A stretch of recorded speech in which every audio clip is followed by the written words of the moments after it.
Bringing the Joplin Carnegie Library back to life. I'm Lisa Oligas, and you're watching Newsmakers. In this edition, we will be talking about the Joplin Carnegie Library. We will learn about its history, its path to near demolition, and the effort to preserve its historic qualities through renovation by a new owner. It's located at 830 South Wall Avenue, and the library was built in 1902 and was once home to the Joplin Public Library. We will talk with the new owner in a little bit, but first we get a glimpse into the history of the Carnegie Library and what it was like in its original glory. For that background, we turn to Post Art Library Director Jill Halbach, which is located inside the Joplin Public Library. Jill, welcome to Newsmakers. Hello, thank you for having me. So, before television and radio, people really found entertainment and information in books. How exciting. And before the Carnegie Library was built, what did Joplin citizens do? I mean, because it was our first library. So It was. So for entertainment at that time, not just people who lived in Joplin, but in general, when they were looking for entertainment as far as reading goes, they would often turn to things like newspapers or smaller scale publications. Maybe some people remember the little blue books that used to be published that people would carry around. They were like 5 cents a piece, so they were really affordable. And so people would utilize things like that, but they also would form literary clubs and societies, and they would just utilize whatever private collections were around. And Joplin also did have a free library, and I saw mention of one somewhere in East Joplin in a newspaper article. However, I do not have exact dates for any of that for you. I just mentioned those to say there definitely was a movement here for that. yeah. So it was constructed in 1902, but the community did have to be involved before that to make a public library happen, to get the funding on track. So tell us about that. When did that push start, and what kind of investment would it have taken? So I think the push probably just happened over a longer period of time that led up to it. In 1902, that's when Joplin voters approved a 10-cent tax in order to fund the library. And this was just to operate and maintain it, not to actually construct the building and to outfit it for library service. And so at that time, just to give you an idea of what 10 cents would have been worth and how much of a monetary investment that was, the equivalent is about $3.80 today. Wow. So it was pretty substantial. Of course, I don't know how it all works out once it gets through, the laws and everything, and how much actually would trickle down to the library. But that is, I would say, a pretty substantial investment by the community. Yeah, so they wanted a library. Definitely. And then somebody had to reach out to Andrew Carnegie. So how much did the community get from Andrew Carnegie? How did that happen? So at that time, communities across the nation could apply for these Carnegie grants. And what it did is it would provide the community with an amount of money, $40,000. And then it was up to the community to raise funds to match that. And then the $40,000 would go toward the initial building of the building. And then it was up to the community to take it over from there. It is a lovely building. I mean, multiple stories. Yes. So how much do we think it did actually cost? I mean, it was designed by August Michaelis. How significant is that architecture? And I mean, when you said the community had to step up, what was its value at the time? Do we know? At the time, I don't know. That's a hard comparison. Was $40,000 enough? As far as the construction of the building, I would assume it was. I have not seen those financial documents. I imagine we have them somewhere. So it's a neoclassical revival design. And that's very intentionally done for public buildings like libraries at the time, because they were stately and elegant yet simple. And the actual architectural style was meant to be stately and simple as a reaction to the one that came right before it, because it was very, very over the top. It was the Baroque style. And so the idea was to just change things around as a reaction to that. Yeah. So this was Joplin's first public library. It's kind of a showplace. One room even had a fireplace. From the people you've read about in all of the publications, was it a place where people like to hang out? Did they just check books? I mean, what was the relationship people had with this library? Okay, so an interesting way to think about it, because for me anyway, so much has changed over time. And think about how many times a day you pick up your phone, or you see others do it, to just look up an answer to something. Now imagine if instead, every single time you did that, you had to visit or call a library. So that's how busy libraries would be, because they were like the in real life original search engines. It's where everyone went to when they needed information. And so people utilized it for that in addition for entertainment and reading, but there were other things there too. Eventually a children's library was added on. There was a men's reading room. There was a women's reading room. Was that common at the time to divide Yes, the it sexes was. when it came to reading rooms? Why was it? You know, I would imagine it had something to do with leftover of the Victorian era and just sort of the way people lived at the time. Maybe what they were reading. So was this considered a popular place? I mean, you know, in its heyday? I would say that it was, but then again, I'm a librarian, and of course I like to think of it that way. But I mean, if the library wasn't well utilized by the community, then I don't think we would continue to be as successful as we are now. So why was there a decision made to build a new library? And you said it was kind of controversial. Yes, it was. And it's one of my favorite things to talk about when it comes to controversial things from our past in Joplin. So it was controversial because many members of the community just loved the building so much they didn't see a reason to leave. It's not unlike when we moved from Main Street to our current location. You had that portion of the community who had a strong desire to see the progress, see it move forward, to have a bigger, better place that people could better utilize. And then you had the part of the community who just really liked things the way they were and just really had a love for the building itself and so wanted to see it stay. And when the library board chose their new site, which is where the Connor Hotel was at the time, that upset a lot of people in the community because the Connor Hotel was going to have to be demolished in order for the new library building to be built. And it was even more nuanced because you cannot use federal funds to tear down a building on the National Register and then use federal funds to like rebuild a public building on that site. So there was some maneuvering that had to happen. That's how it was explained to me. And so when did that happen? What year? How long did we have the Carnegie before they moved to downtown? So this all happened in the late 70s, early 80s. The actual move into the Main Street location was in 1981.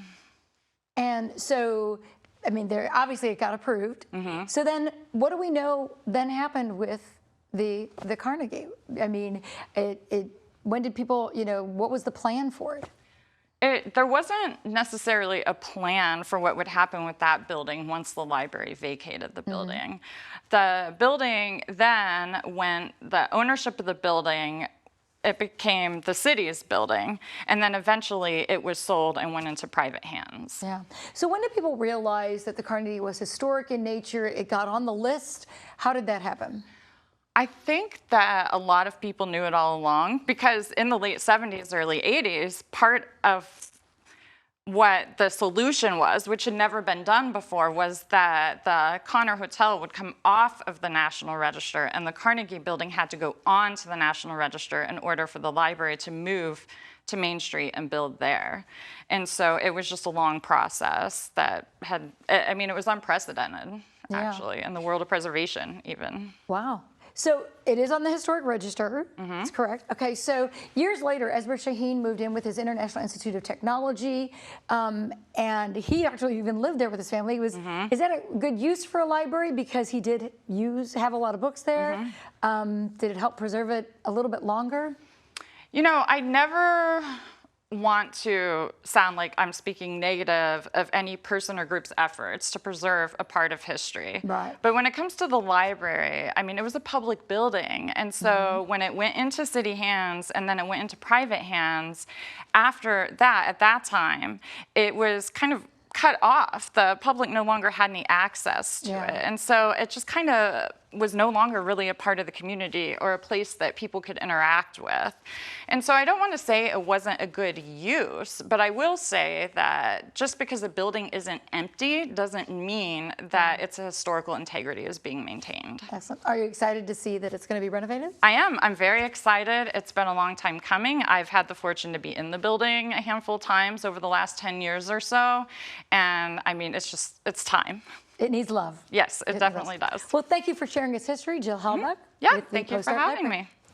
Well, we're going to take a break. When we come back, we talk with the new owner of the Carnegie Library about the challenge of renovation and plans for use of the historic structure. As we go to break, we hear from some past users of the library about their experiences there.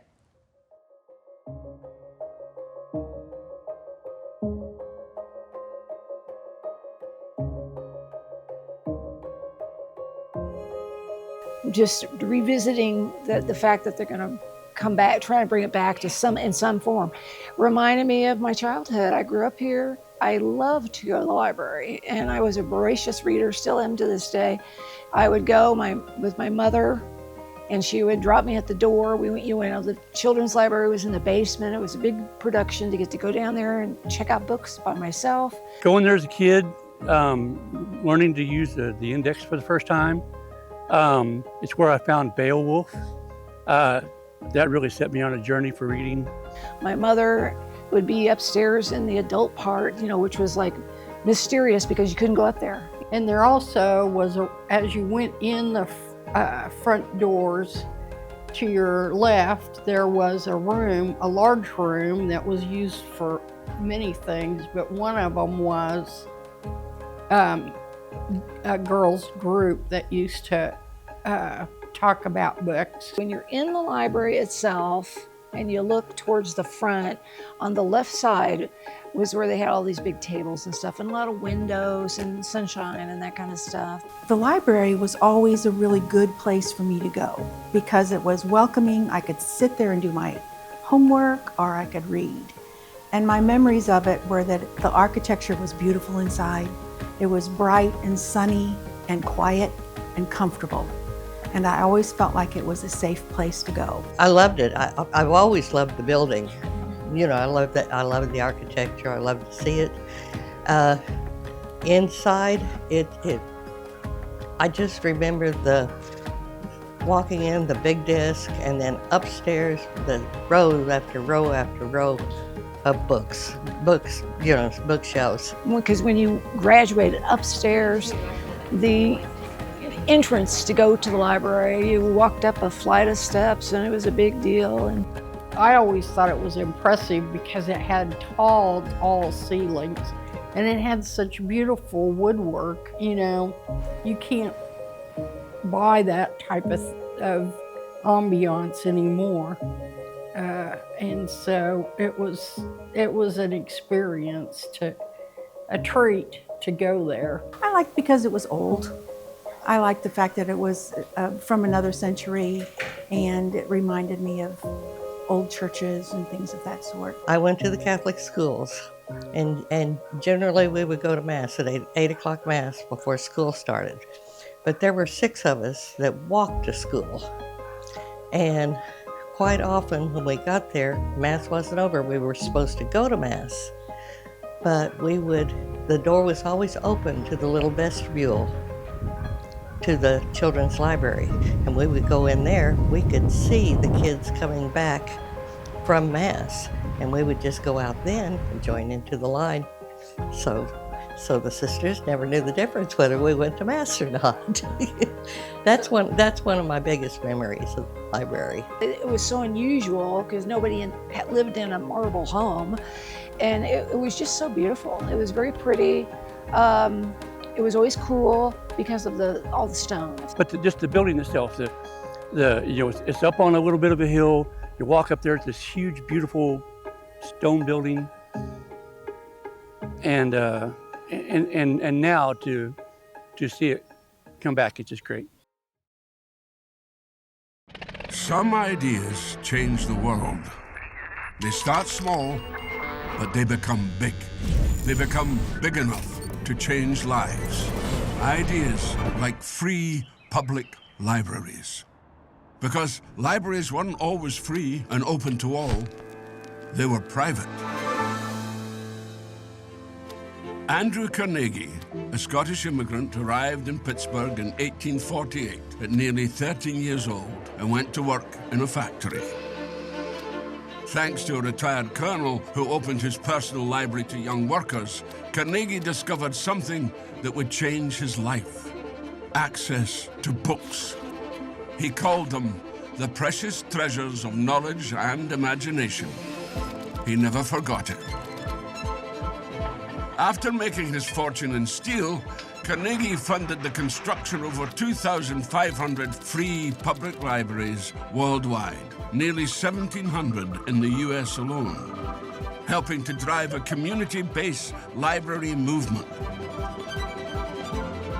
He called them ladders, upon which the aspiring may climb. Today, free public libraries are, as Carnegie said, a never-ceasing foundation of good, a source of opportunity, community, and ideas that start small. Welcome back to Newsmakers, where we are checking out the Carnegie Library in Joplin from past to now present. Welcome now to our conversation, the new owner of the Joplin Carnegie Library, Laurie Anderson. Welcome to Newsmakers. Thank you for having me. So this is quite an undertaking, my lady. Before we get into the work you're going to be doing on this old building, I have to ask, why buy a library? Well, I always wanted to buy an old building, so historical, something that had historical significance, something that maybe had sat and needed some work, so I could get, a good price, put some sweat equity into it, and really feel like, your work is going to something that's historical. So I had looked around, kind of just, random internet searches for years. Gosh, started, when we were all at home and during COVID looking for hobbies. So I had looked for years and it popped up. I was doing a commercial property search, in this area, kind of Northwest Arkansas up to kind of like St. Louis area. Okay. And that's how I found it. So, and it was cherry on top that it was a library, because I grew up in libraries, always a big reader, a book lover. So I loved that it was a library, but it started out just looking for kind of an older historic building that I could kind of fix up. You were looking for a project. Yes. So this building did sit idle for about 2 decades, and then there was a fire. So tell us about the condition when you first got in there. I mean, how did that fire start, and what damage did it do? Yes, so what I've been told about the fires is it was from people that were in the building. Like you said, it was empty, but people that were maybe in the building, like, temporarily, or had broken in, and then somehow a fire started. I don't even think maybe necessarily nefariously, like maybe just people trying to stay warm. Yes, or something like that. But yes, that is my understanding of the fires. So not something in the sense of, like electric was on and then someone put something too close to something. But yeah, it did a lot of damage. It could have done worse damage. I always say thank you to the Joplin Fire Department, because it's standing and it's really in great shape because it's a great building. But yes, when I got it, there was a lot of, the fire department had cut out even some of the floor, to make sure that flames were out. So there was parts where flooring was okay, but it just had to be cut away. Then obviously a lot of the walls and ceilings were just black, even where the fires weren't, just from that kind of smoke going throughout the building. So there's a lot of walls, even if you walk in today, that are just black, and it's just where the kind of smoke billowed around, even outside of where the fires were originally. So yeah, it definitely had an impact on the building, how it was. I got it last year and to today. And so was there also water damage because they had to put out a fire? Yes, so lots and lots of water when firemen come, thankfully. So yes, I think the building itself is great. So there was a structural engineering firm that took a look before I purchased the building. And their thing was basically like, old building, built right, she's great kind of thing. So a lot of the water damage that I personally had to deal with was from the owner before me, personal things that had been left. So just kind of pieces like, there was carpet, which was already kind of torn up, but just things like a lot of like books and stuff like that. Like he had a very large personal library, and all of that had just been left behind. Yes, and so then it was all, you can tell what something looks like when it was wet and then dries back out, so all that. But as far as like the building itself, there's nothing really when I got it that was still wet or really, water damaged, I would say, from as far as walking in and something was like mushy or growing mold and I had to, do something about it. So let's talk about how big the library is. What is the square footage? What are the number of floors? Because they call it a 2-story building, but there is a downstairs and a basement. Yes, so I've seen different numbers. I've seen on some places it's listed at like 13,000 and change. On some things I've seen listed up to like 15,000. So I usually split the difference and say it's 14,000 square feet. We'll find one day, I'm sure I'll measure it for sure. But yes, it is overall 3 stories, I would say, but the top floor is a little bit of a split level. It's got these really beautiful like double staircase that goes up, and then the bottom level is really exciting, and it's got kind of like 1, 2, 3 different kind of mini levels in the basement even. But overall, generally 3 main levels. Yeah. So let's talk about that. I mean, a Carnegie Library is not just another building. I mean, there were nearly 1,700 libraries built in the United States, more worldwide, with money donated by the Scottish-American businessman, philanthropist Andrew Carnegie. So this is an historic place. Added in 1979. Tell us about some of those elements that you discovered. I know you said you were surprised to find marble in the foyer. Yes, yeah, I'll tell you. What was that like? When I got it, there was just a lot of stuff in there. So even when we got the stuff out, like I was saying, there's just this layer of like kind of soot and smoke on everything. I thought the tile was gonna be like kind of like a tile someone put in the 70s, you know, it was gonna be like a gray vinyl. I started wiping it off. I was like, oh, it's stone. And then there was part where it had been broken. Unfortunately, some of them are broken, but that lets you see, you know, it's about this thick and like, you know, white and gray, veiny and glittery. And I was like, oh, this is a really nice floor. So yes, it has some beautiful things. The outside is Carthage limestone, so it came from really close by to here. Inside there's just, I mean, beautiful hardwoods, like beautiful carving, kind of a lot of those details and the quality that I think if you're an old building lover, you love to see and stuff. And you really sort of keep uncovering them as you have to clean out a lot of what was left. Yes, yeah, it's been fun. So a lot of things we like pulled out, and then also this getting your head around the space, right? Because when you first walk in, you know it's big. But then once you see a room empty and you can see wall to wall and you're like, on my tallest ladder, I'm not reaching the ceiling. So it's been like really interesting. So one of those ceilings is a tin ceiling. Tell us about that. Yes, there's one of the rooms that has like the pressed tin ceiling. And I was working outside one day and someone that works, so my neighbor behind me and to the side is Joplin Schools Administration Building. And a gentleman that works there told me he knew about the tin ceiling and he knew the company that had made it. And he said to this day, it's either that guy's son or grandson is still doing it. So he said, wow. Well, if you need some of that repaired, I can get you hooked up with the guy. And that's good to know, though, because isn't that typically one of the challenges of historic preservation is finding those bits and pieces and supplies to match? Oh, definitely. If you tried to go out and match it, I think it would be really hard. And also just kind of historic trades like that, you know, you always hear are just kind of a dying skill. So the fact that the person that did that is still doing that and they're in this 4 states area is so cool. There's a neat architecture too. Tell us about sort of like some of the rounded maybe ceilings or doorways. Yes, yeah, there's some spots that are really neat. So the original, when you walked in, the foyer had this beautiful coffered ceiling you can see in old photos. Later they opened it up, so now it goes all the way up to the top and it's this beautiful kind of glass dome that lets sunlight come all the way in. That's beautiful. There's some spots downstairs that actually have rounded walls. That's the only spots, but I love a rounded wall. It just looks so cool. Yeah. And then just full of like, there's like double glass doors, you know, all the rooms have really tall ceilings. The fireplaces all have these beautiful, huge hardwood, you know, carved mantles with just, you know, molding on molding on molding. So it's a really beautiful building. So you're hoping to preserve what's already there, correct? So what do you consider its most appealing features? I am a big fan. Well, the outside, I love. You mentioned earlier, it's very classical. I'm a fan of that design. Makes me feel like I'm, you know, maybe I'm in Italy or something. So I love just the outside. That was the first thing I saw. I think it's a beautiful building. The columns, very classical. The symmetry, the pediments, all that kind of stuff. Inside, my favorite is the double staircase. So the hardwood staircase is like, it's double from the ground floor upstairs, and then when you get upstairs it even kind of splits again and goes up a little bit. I think that's my favorite part. Yeah, it'll be a great photo op at some point. Yes, I cannot wait till people are, you know, coming and get their like graduation photos, wedding photos, quinceañera photos. I was working at the library the other day and I heard people talking outside and I stuck my head out and there was this young couple getting their photos in the front lawn of the library. And I said to the photographer, I said, oh, you know, I'm sorry, it doesn't look better, like I'm working on it.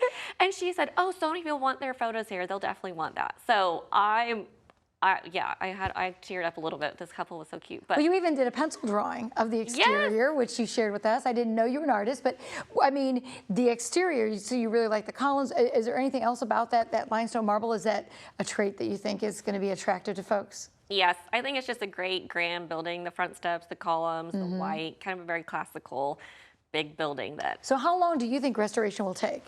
I think, well, so I've been quoted probably like 1 to 2 years, and that just depends on, you know, like how in depth you decide to go. Things like, do you want to really get into adding, you know, more stuff to the levels? How many bathrooms do you need? Stuff like that, but at least a year. So what aspects of the library will you keep? Because I know there's a great wooden front desk. And what's one of the things, it makes it look like a library, but do you keep it? Do you have a use for it? And what are you thinking? Yeah, I definitely, there's nothing in there I can't think of right now that I would take out. So definitely want to keep everything that's in there and kind of just restore it where maybe it's been kind of beat up or scuffed or can be repainted. So yeah, definitely keep things like that. The desk in the middle that you're talking about is, at first I thought, oh, it's right in the middle. But I had so many people say, oh, leave it. And then when you have events, that's the perfect bar. So I think it's going to stay. Well, so let's talk about your plans. How do you hope to use this building after renovations? You mentioned overall an event center. So what are you thinking? Yes, I'm thinking events, and then the top level maybe have some suites. So kind of like a bed and breakfast, or if you were having a wedding, you know, and then you wanted a suite to get ready upstairs. But really kind of target all levels of events, so you don't have to rent, you know, the entire floor if you don't need 5,000 square feet. There's great, those reading rooms that you and Jill mentioned earlier. Like you could rent one of those, put a big table down the middle if you had, you know, like a company luncheon, or you had like, you know, a meeting of a board or something like that. It'd be a great, beautiful space to come and have even smaller like events and meetings. Yeah, I'm sure some families are like, oh wait, great place to have photos. It's very homey. I was really surprised to see a fireplace in a library. So was it very sort of created as a library, as a place to be sort of where people would come and sit and very home-like? Yeah, I think so, because I think people would come, from what I've read and just talking to people that worked there when it was older, it was the idea that you would come and you would get your books and you would sit there with your books, right? I think now most of us go to the library and grab them and take them home or have them on our Libby app. I know I do. But yes, that was very much a like, you would go there, you would get your books, and then you were going to be sitting. They had the reading rooms, right? They had furniture, they had couches, they had fires in the fireplaces. The idea that like, that's kind of where you were going to spend your time. So, well, do you have a timeline? You think you're going to have an opening date, or are we just kind of waiting and seeing?